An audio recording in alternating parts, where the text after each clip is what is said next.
warahmatullahi wabarakatuh. Salatu wassalamu alayka ya Rasulullah. Assalatu wassalamu alayka ya Habiballah.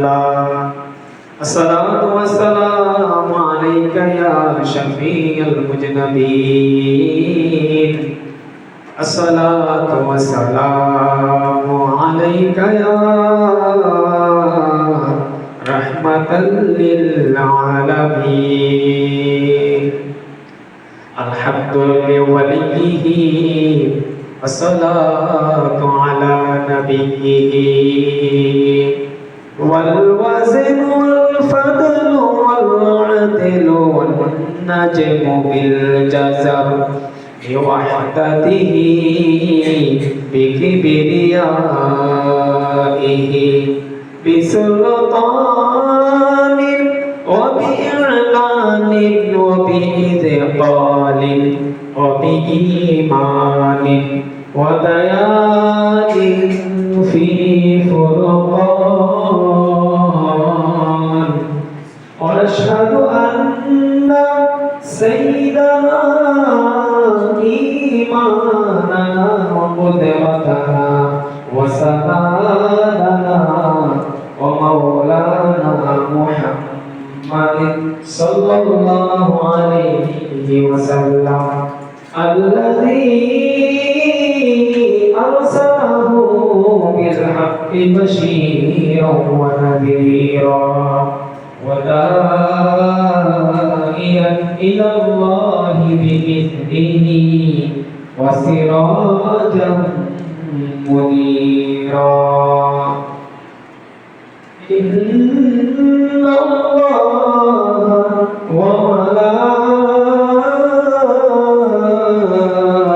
وملائكته يصلون على النبي يا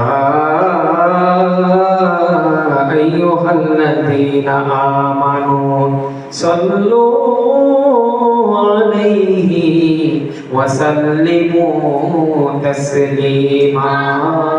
اللهم صل على سيدنا مولانا محمد وعلى آل سيدنا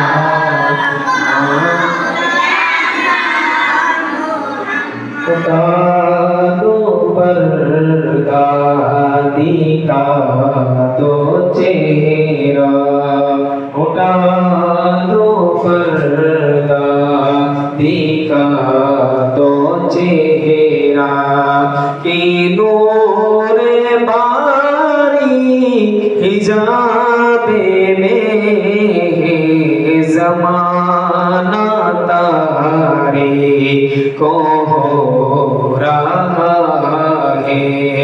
ए मेरे काबे से निकाबे में उठा दो पर्दा दिखा दो चेहरा। अल्लाहुम्मा सल्ली अला सय्यिदिना मौलाना मुहम्मद वाला सय्यिदिना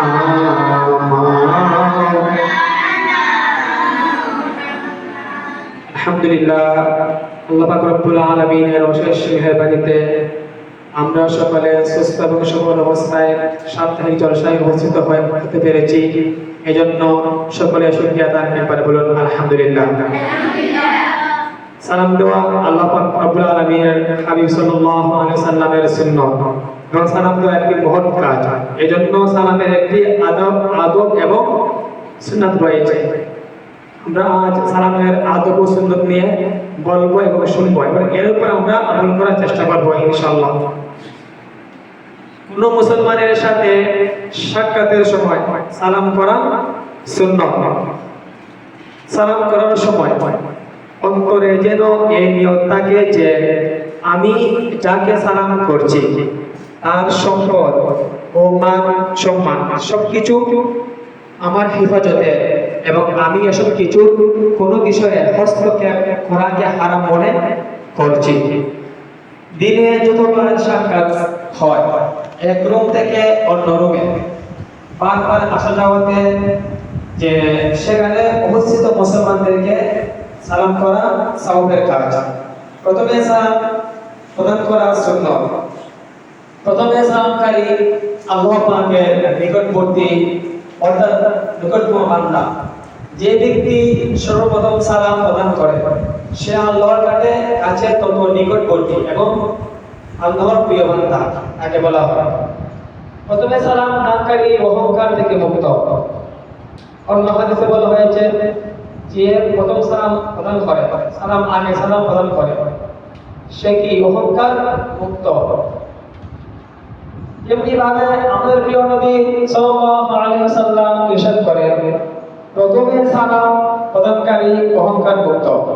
প্রথমে সালাম প্রদানকারীর উপর 90টি রহমত ও উত্তরকারীর উপর 10টি রহমত অবতীর্ণ হয়। আসসালামু আলাইকুম আল্লাহ আমার আপনার উপর শান্তি বর্ষিত হোক বললে 10টি রহমত অর্জিত হয়।